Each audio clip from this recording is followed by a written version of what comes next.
Welcome to Seeing This. I'm the movie mamba Mike Ornelas. And how much do you think an ink and breast milk painting would go for? Joining me on the podcast is the feisty Pisces, Erica McMullen. Like rabbits. And also on the call is the Gerber baby-faced assassin, Adrian Cedeno. You know, they should have kept the placenta for like vitamin tablets. It really helps with postpartum. You love the placenta. I might need to change your nickname to deal with your love of the placenta. And that's all in reference to our movie review of Die, My Love, new movie out in theaters now, starring Jennifer Lawrence and Robert Pattinson. Before we dive into that, let's go over what we watched this week. Adrian, why don't you kick us off? What have you seen this week? I went and started watching my Lakers and my Kings. I took a little break from movies this week and just stuck to my sports. Lakers smashing on people right now, so it's looking pretty good. And just to clarify, you mean the Los Angeles Kings? Hockey. Yes, sir.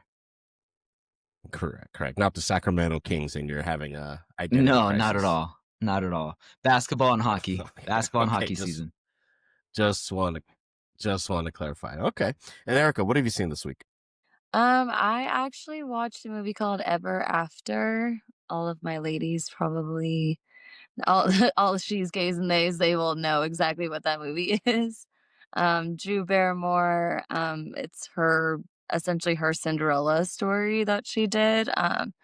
But it's such like a quotable, fun, goofy movie, and it's got Leonardo da Vinci, and it's just like, it's really funny and just an all-around fun movie. So wait, what do you mean it has Leonardo da Vinci back from the dead? What do you like? He's a character. No, so it's a period piece. So like it's during Cinderella's time, but Leonardo da Vinci is a character that I see, meets her and all that kind of stuff. And we lost Adrian. While he attempts to reconnect, we're going to push forward, and I'll tell you what I've seen, Erica, and Adrian can... I don't think he's going to be interested in what I've seen, and I'm curious if you are. So I rewatched Wicked, getting ready for the second one. When I watched that the first time, we've talked about it before. I don't like these new age musicals. They all kind of have a certain, style and very grand, larger than life than I'm used to or like. But the story and the way it was put together, especially at the end, was enough for me to be like, all right, I'll check out Wicked for Good when it comes out. Went to see Wicked for Good. What a disaster. Yeah, I heard there was a lot of complaints. Like, it didn't really live up to the first one, which is like rather insane because I've seen the play not when it first came out. So I didn't see Idina Menzel and Kristen Chenoweth, but I saw the gals who came literally right after her. It was like the next round of Wicked. And like the second act is so good. And so for them to like really tragically mess that up, it's kind of crazy. I've heard the consensus is that the struggle comes in the second act, but you really like the second act. I think if it's done well, it's so hard because it's a very different story than the first act. So people just have a really hard time enjoying it. It's definitely slower, I'd say. Like it's definitely not as action packed, and I think that's where it loses a lot of people. Because you delve more into like the storytelling of things rather than like the action side of things.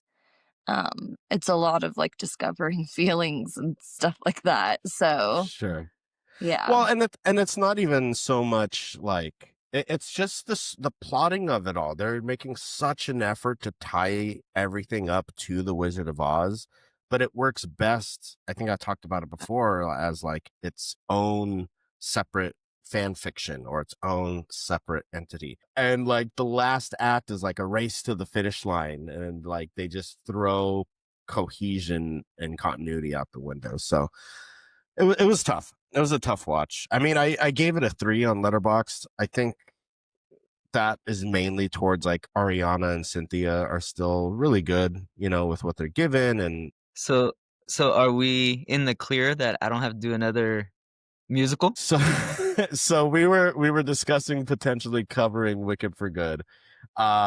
which would have been this episode. So I think that's a sign to you that we're going another direction. We're staying in theme. The last couple episodes, we've been talking about kind of women empowerment. Some would say Wicked universe is that also, but the execution isn't right. But yeah, no, you're in the clear. We'll find another musical for you. Don't worry. We got to do the anniversary of The King and I. We're doing that one, so stand by. And then just to get a good palate cleanse, I watched The Wizard of Oz. 5-star masterpiece. It is my second favorite movie of all Have time. you seen all of the video edits of all of the Munchkins dancing on Mosh the Yellow Brick pits. Road, but it's like to Sandstorm or like Yes, they're yes, so I have. good. Yeah, I prefer I prefer the original Yellow Brick Road song that goes with it. Call me old school. It's fantastic what they were able to do in the 30s, just insane.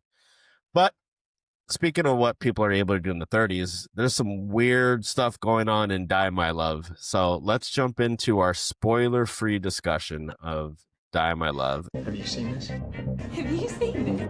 Have you seen this? I know, I've seen this. I know this. Die My Love, directed by, is it Lynn Ramsey? Lynn? They have an E at the end. It kind of throws me off.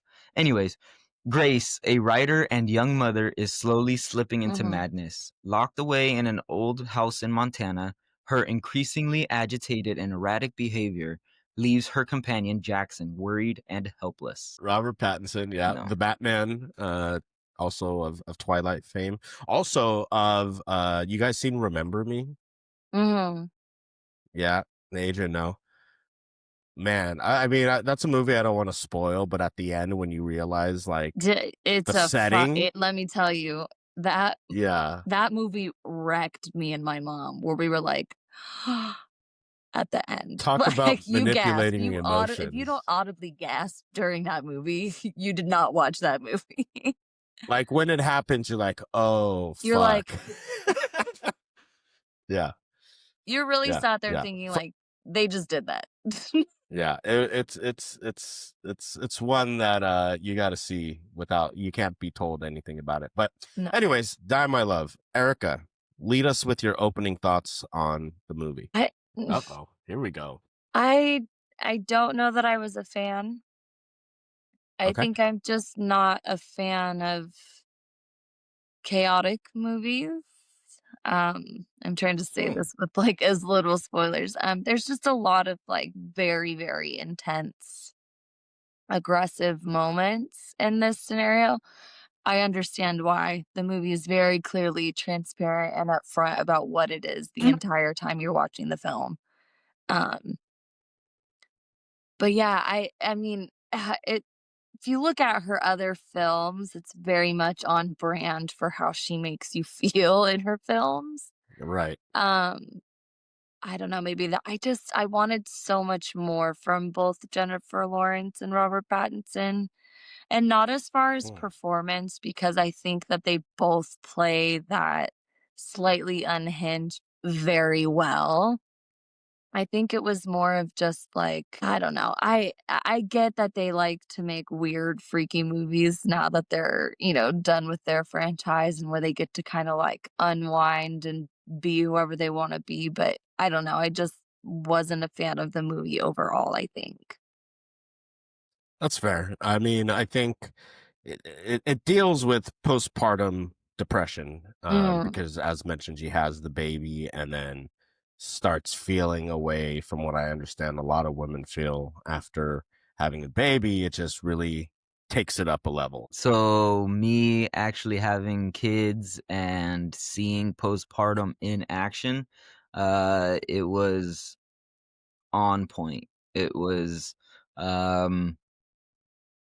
I know you said like the chaoticness of it, like you didn't like how it was chaotic, and honestly, that's postpartum. I can't. It was like watching stuff that we've gone through, me and my family, like in a video. I watched it with my wife, and she was triggered for sure. Mm, She was just like, "Oh my gosh, mm. like that's exactly the things that were going through my head. That's exactly how you vision things happening. So it was a real real movie. I leaned into Robert Pattinson's character. And I kept like looking at her. I legit kept looking at her, and she was just like laughing, like he looked so exhausted, and I was like, mm-hmm. Sure. So it was we enjoyed it, but it's not something that we would probably watch again. Sure. Yeah, definitely triggering. Right. Which is like very Interesting. on brand for a Lynn Ramsey film. Like it's a Right. very eye-opening experience, and like I said, it gives you very intense feelings. It's got, like I said, the chaos, which is kind of like a theme within her films as It's well. interesting the accuracy that they're able to get. Like you almost, my wife even said, like, do you think she has gone through any type of like, where do you think she's pulling this from?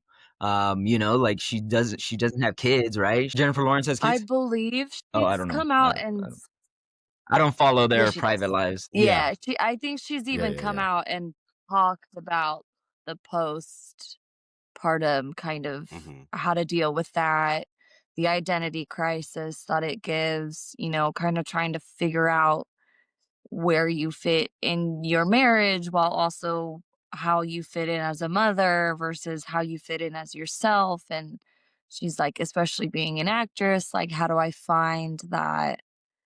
How do I add that to myself, but also like still be me? Absolutely. And, to your point, Erica, about Jennifer Lawrence and the career path she's taken more recently. And that when I say recently, realistically, that's like last, 8 years at this Yeah, point, 8, 10 years. have been more off the grid or more surreal or more cerebral, more psychological. And I think we obviously need movies like that. There's a lot of like metaphor, but also like what's really happening, what's not. And I have a guest today that can better summarize my efforts in watching this movie. You may know him from Eternal Sunshine of the Spotless Mind. Jim Carrey, who plays Joel, is the guest I'm bringing on to represent how I was trying to figure out this film. Great. All right. Okay, here we go. Let's make you happy if I try? Yeah. I'll try really hard. Here we go. That's a great idea. Here. Okay. Well, that's working like gangbusters. Oh my goodness. Oh my God. What is that? Jesus Christ. What the?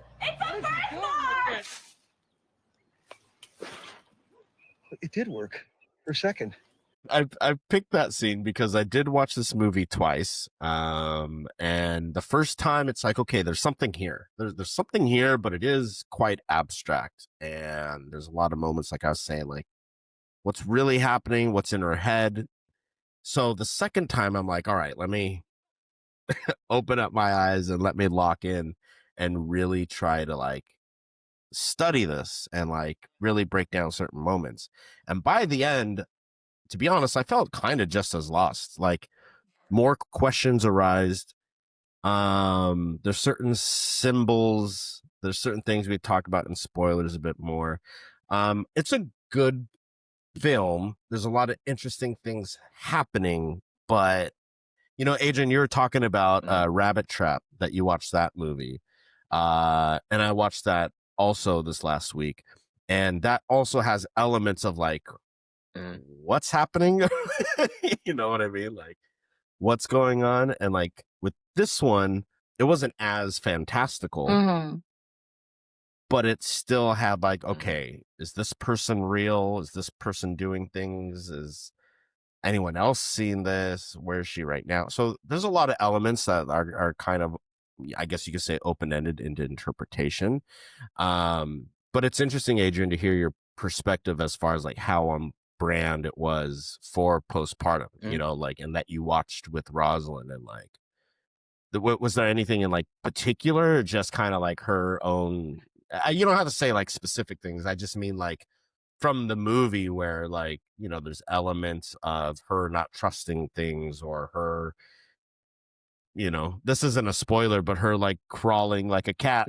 No, so like the crawling things, she kind of like, what's up with the deal with that? I think it was more metaphorical, like primal kind of things. It was more like her blank stares, how she wants to reply to people, like that attitude, that whole like, oh, I burned my fingers, making a cake for you. Like, the whole rudeness, Right. the whole uh, hormonal, like wanting to be intimate, like random crazy times, and then all of a sudden, like, don't touch me, leave me alone. Like, I can't, wanting nothing to do with anybody or anything. I liked the only part that I think was missing in the movie was the element of, well, for us, the postpartum that we dealt with was more of like wanting to harm the baby, stuff like that. Like we were worried, like, oh, are you gonna, you can't be alone with the baby for a little while. Like, let's keep an eye on you, like stuff like that, just because of the stories and the horror and stuff like that that you listen to. But yeah, but other than that, it was on point. Like one thought to the next, not knowing what's real, what's not real. That's pretty on brand. I think it will benefit from being Yeah. able to talk freely in spoilers. So let's quickly do our Commodus Scale.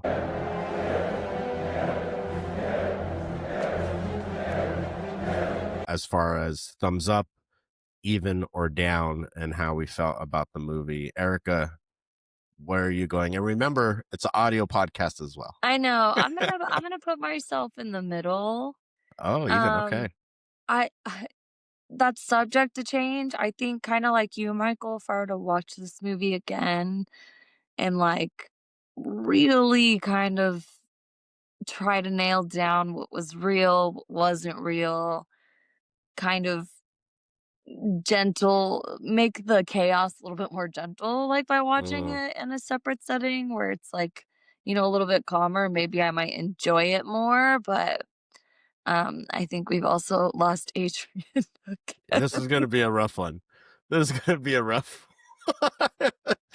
But listen, we Um, heard. Yeah, go ahead. Sorry. no, yeah, I think if I watched it again, I might actually give it like a thumbs up rather than a sideways Mm. thumbs, just to kind of give myself a little bit more space to watch that. And it's not that like I can't relate. Like I've had friends who've gone through that and I've like attested to like, yeah, you feel fucking nuts, like you feel Hmm. insane. I think seeing it depicted is like way different because like I said, you hear those stories and then you see this film and you're like, wow, that's kind of insane. Like I wonder like how true to it is. And then to have Adrian say like, yeah, it's pretty close. Yeah. Maybe I need to watch it again to kinda give it a second opinion there. And I mean, there's that whole element of it too, is like the things that Jennifer Lawrence, Grace, or Gracie, I think Grace, Yeah, Grace. her character name is, the things she's experiencing are all represented well as far as someone that's going through postpartum. But I think like the story and elements that happen is where it gets kind of a little jumbled. But I think that could Mhm. also just represent like her mind. You know what Yeah. I mean? Like Mhm. it's that chaos. Well, Adrian mentioned when we opened that they enjoyed it, so I'm going to assume it's a thumbs up. He can correct us if he if he makes it back. Uh, I, I think I'm going thumbs up because I think this movie could also have been a disaster if it was handled the wrong way. You know what I Yeah. mean? Like misrepresenting the postpartum symptoms, or like really making her out to be a villain.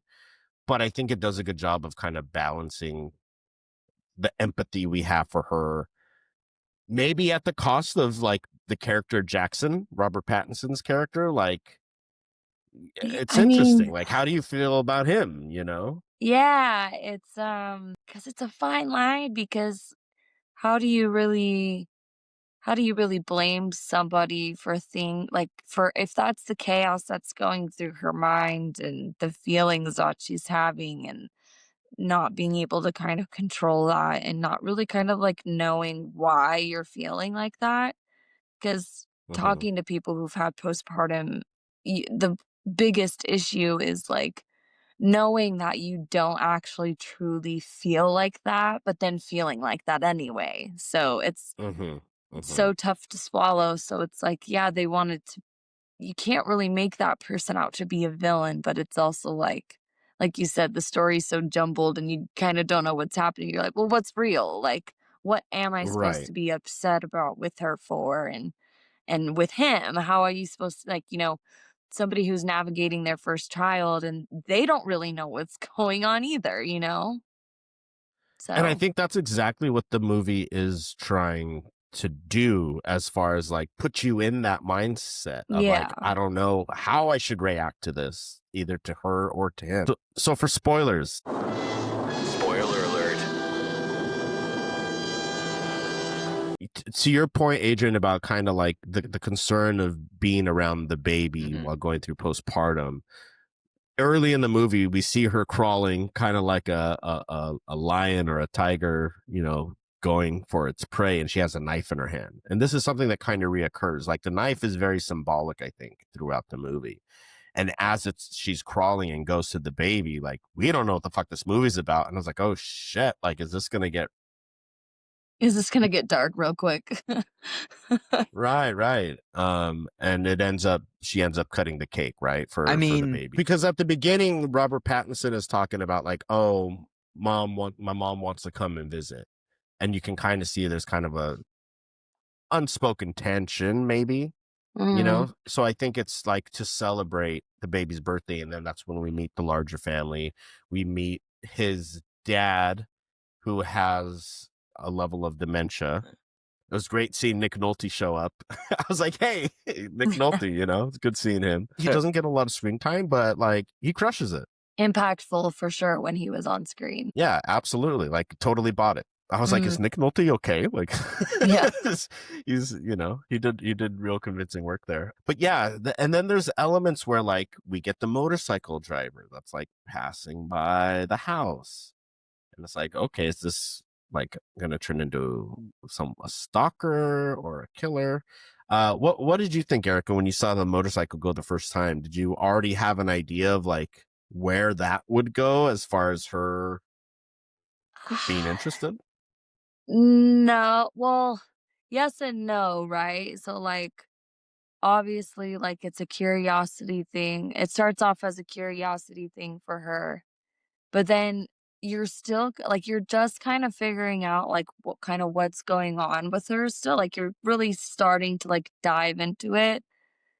So you're kinda have to ask yourself too is like, "Okay, is this a fantasy up in her head that she's making up as Mm-hmm. well?" So, like, you Mm-hmm. kinda have to, like, really think about, "Is this actually happening?" Like, "What is going on?" I immediately I thought of the Ghetto Boys. My mind's playing tricks on me.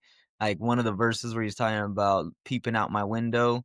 Um, so I immediately went there like, oh, she's hallucinating this, thinking like there's people at my house. Like, what is this dude? Like from the beginning, I already like from the jump, I knew it was Mm-hmm. postpartum.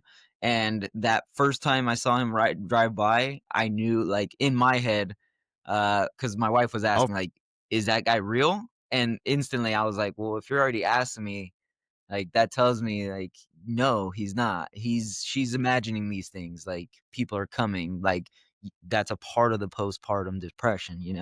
Um, those are those crazy thoughts. Like you see things that really aren't there. And then it turns into like sexual energy and tension and stuff. and so Yeah, for sure. I think it builds up too, right? Each time we see him, it kind of escalates to like another thing, cut your lip.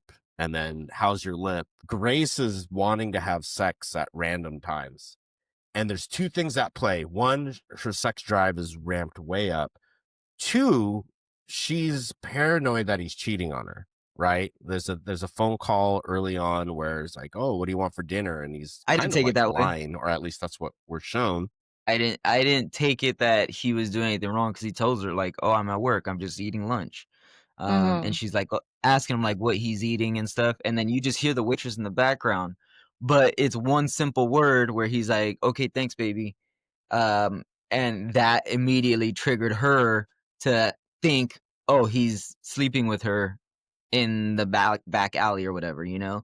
And then she ends up having a vision of them having sex, and that kind of spirals into him having condoms in his car, and he's like, oh, those are old, oh, those are Gary's, or fucking whoever his friend is. And like, for us as the viewer, it's also like, those are two very different things. They're old, or they're your friend Gary's. Mhm. You know what I mean? So it does a good job of kind of planting those seeds of doubt for you. And then later on we see as a completely different box of condoms. I think that's after the she gets committed, right? Yeah. What did you guys make of the black horse? There's a black horse that we see multiple times in this movie, and I think that's the one thing. All right, see you later, Adrian. Erica, I think that's the one thing I really couldn't wrap my mind around it. Like, there's a level of potential. I don't know. Actually, I'd like to hear your thoughts. What did you think?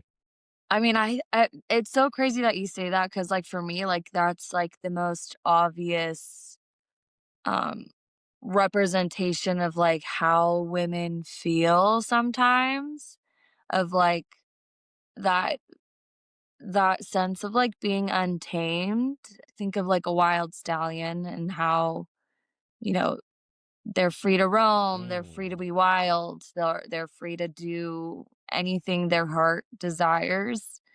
And I think, like, for her, that was just, like, the physical representation of, like, what she really wanted. She wanted to be wild, untamed, and free, and she didn't have the capacity to do that. And kind of along the lines of with, like, postpartum depression, a lot of the times women feel that the baby takes that away from them. So to have that horse Mhm. literally right in front of her, it was almost as if it was, like, a taunting thing for her to see in front of her that, like, Hmm. you're not a wild, Hmm. untamable horse anymore, like, you have all these responsibilities and you don't even like your baby, and this is what you could be, you know what I mean? I think it was more of just, like, a very Hmm. straightforward depiction. That's so interesting, because I honestly didn't pick up on that symbolism of it all. I think because they hit it with the car, like they take off, leave the baby at home because he's like needs to talk to her, and like pretty much forces her into this car. Mhm. And that's when she finds a box of condoms and she starts blowing it up like a balloon, and whatever. And they hit this horse, which survives, and then we see it again towards the end, just before the forest around them catches on fire, right? Yeah. So what about, so there's a couple things that happen, right? First of all, it was great to see Lakeith Stanfield, who we see as the That man is motorcyclist. so handsome. It is so I knew it. tragic It how is. handsome that man is. Like, he's just so handsome. I get it. I get it. Who can blame Grace in that regard? So it was when I was like, Nick Nolte, Lakeith Stanfield, didn't know you Mhm. guys were in this movie, and we see a scene where Grace is at like a market, and she sees him with Mhm. his family. He has a daughter in a wheelchair, and the way it's edited is as if she goes up to him and is like, "Hey, I need help with my car. Can you come over here and help me?" And I can't figure out, does he even know who she is? Does he recognize who she is, because some of these things have been happening? Has she just seen him and she's made up this whole world about her neighbor? You know what I mean? I think she's seen him and made up the whole thing about her name. Like, I really think The that whole thing. that's yeah. Mhm. So riddle me this then, because I was thinking the same thing, but then there is this, and maybe this is part of the hallucination as well, or the fantasy. She ends up riding a bike to Lakeith's house, the motorcyclist, and he rushes down, and they go to like a back room, and they get down, they get busy. And we see Jackson come and pretty much watch them. You're saying that's part of her fantasy also, is to kind of like cuckold her husband, to be like, hey, you're not gonna fuck me, so I don't know if it's necessarily because at this point, she thinks he's cheated, right? it's in her mind. Like, it's in her mind Like already that it's he's cheated. definitely I'm not sure if it's like a cuck thing or if it's like a revenge thing. Like, she doesn't care. Like, I don't care if you watch because you've already like fucked the waitress in her mind. Like, if this is what's like happening, like, she deserves this kind of thing. So I don't, I still think it was a mm, I still think, I don't know. I still think it might have been a yeah. or a fantasy. But Yeah. that's the thing. There's so many elements like that where it's like, And I again, think is this that's where real? I think that's like the main thing. I give it the sideways because I think I would have liked to eventually maybe try to put that all together. And I don't feel like I said, maybe I Hmm. have to watch it again to maybe be able to piece it together and maybe kind of have a better understanding of it. But Fully. yeah, I still didn't feel like I understood fully what was real and what wasn't, you know? I mean, again, upon second watch, I still don't know. Adrian, welcome back. Maybe you can answer the question.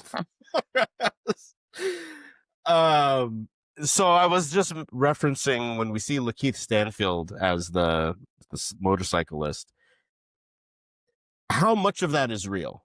Their interaction, any of it, part of it, them having sex, to them having sex in front of Jackson. Like, what did you take of that? Took that all of that was in her head. All of it. That the only interaction they had was her seeing him at the supermarket, Yeah. like with his family.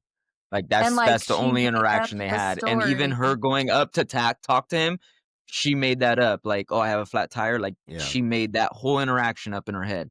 All she Mhm. did was sit in the car and see him, and that was forever like what she was seeing. Well, I gotta say, if you're someone, again, we're in spoilers, so you've either seen the movie or you just like to hear spoilers.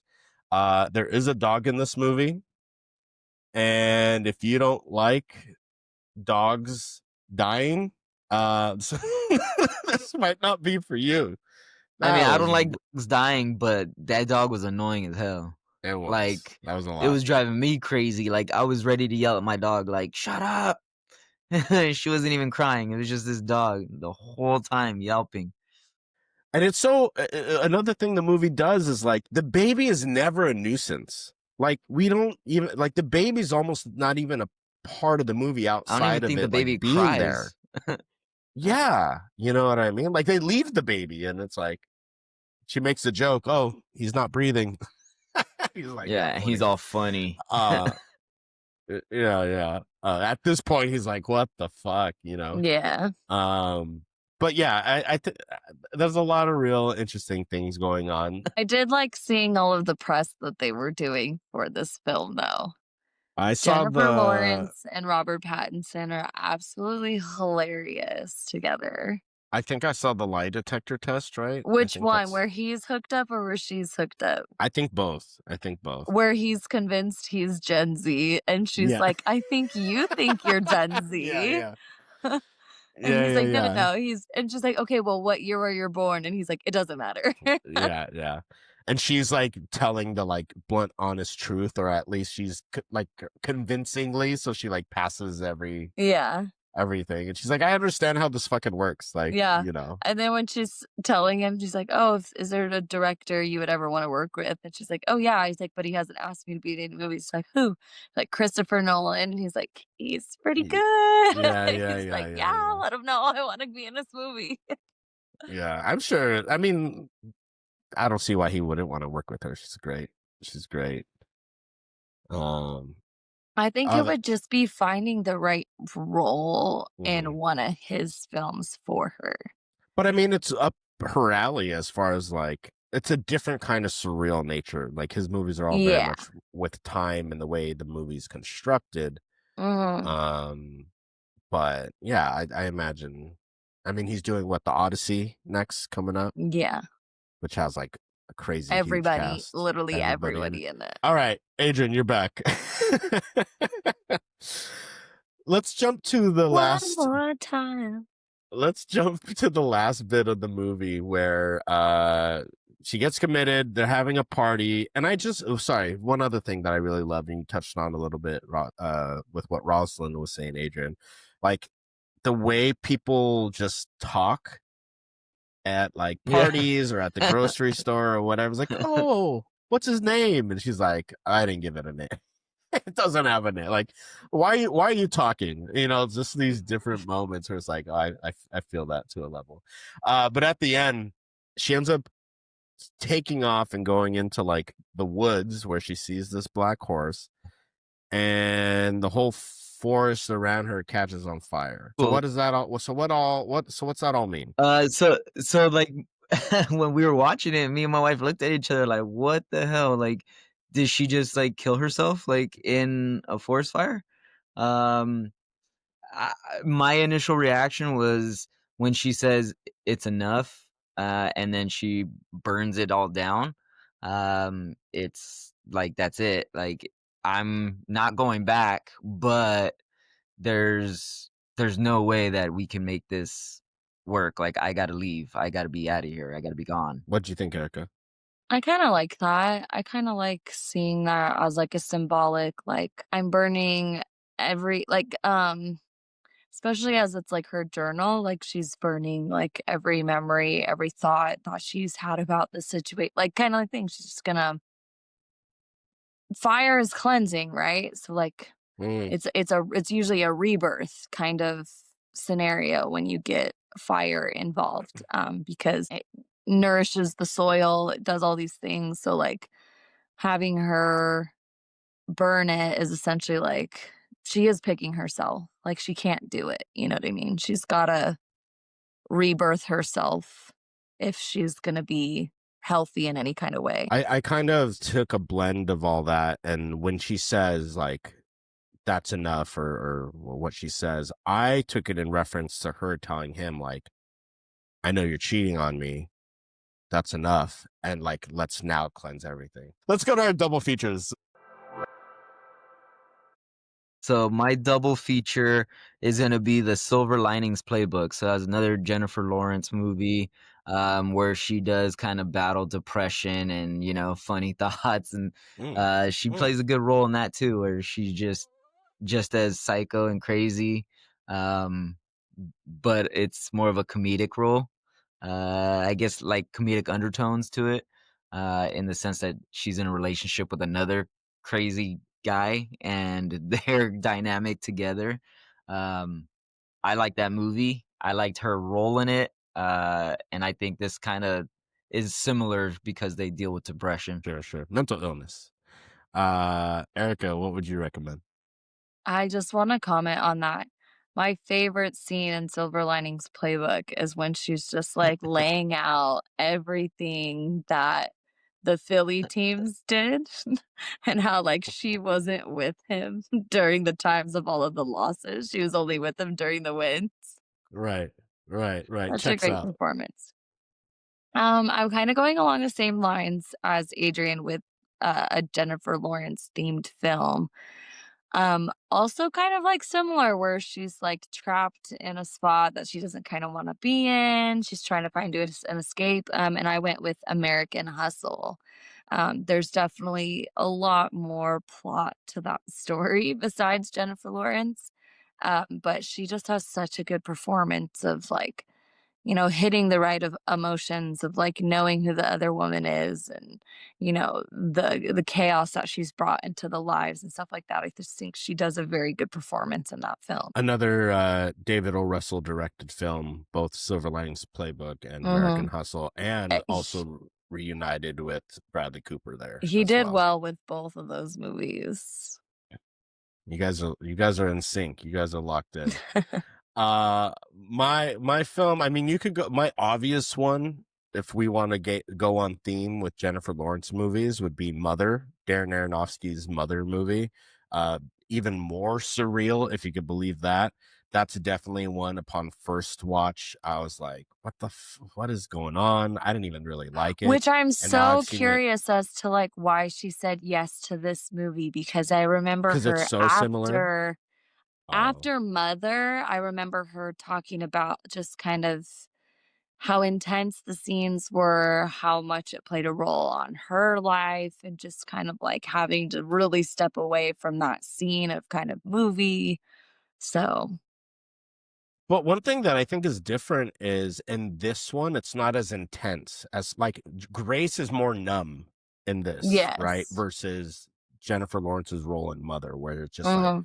she- she's in it. You know what I mean? So that's a recommendation. But if you want to take a break from Jennifer Lawrence and you want to see something that really deals with mental health, with a woman, with the wife, A Woman Under the Influence, John Cassavetes' film. I imagine you guys haven't seen that one. I just saw it for the first time this last year when I went down the John Cassavetes and Gina Rollins rabbit hole. I highly recommend both of you guys to check that out. I believe it's on the Criterion channel for those of you that have it, but really looks at this woman that, it's not postpartum, it's not related in that way, but it looks at like mental health, someone that is a little left of normal, if you will. And like Gina Rollins' that performance, I think, is the best performance I've ever seen. Like legit. So give that one a check if you get a chance. All right. Before either of you drop off again, let's draft stock.